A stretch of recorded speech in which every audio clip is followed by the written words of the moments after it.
One last question here. Should J.P. Morgan be allowed to hold 50% of Fed shares when most companies would be considered monopolies with such market share?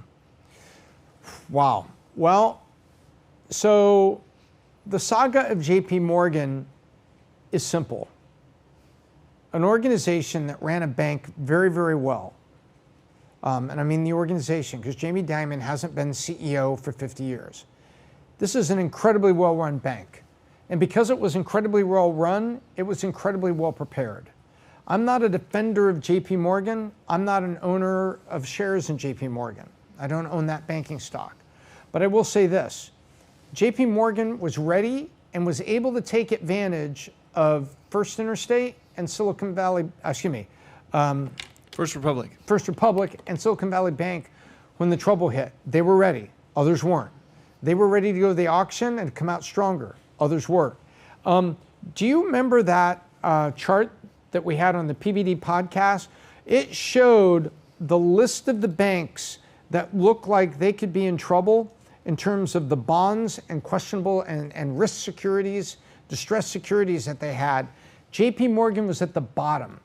It was like 3.5. Remember that? Yeah. It was a chart that had like 40 vertical lines, one line for every bank, and it went to the bottom, and there was JP Morgan at the bottom. What did that show? A well-run bank that was ready to take advantage of it.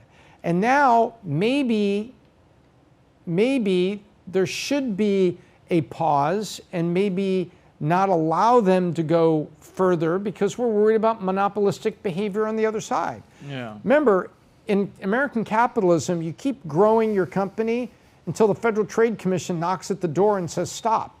But until that time, you should run the best company you can, as fair as you can, take care of your customers, take care of your employees, and take care of your product team especially, and keep going and keep driving.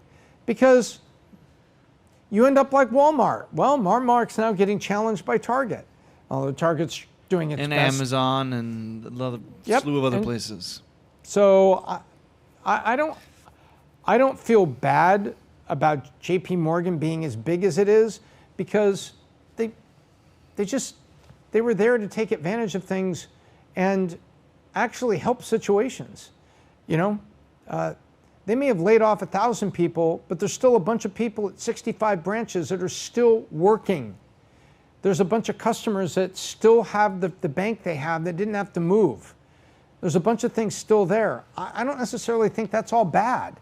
Now, if you say, well, one organization is giving too much market dominance, that's for the Federal Trade Commission to say, hey, you can't buy anything else. And by the way, we've seen like Activision Blizzard, what was there was the big video game merger that is still under review because they think it may make one side too big. So there are mechanisms out there to ensure that there's not one market player that becomes too big. And so I think that we have a government entity that can take care of this. And it's a very, very good question you're asking.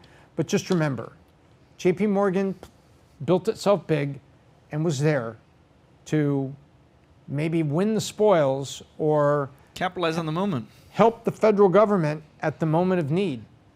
Yep. Hard to feel bad for that.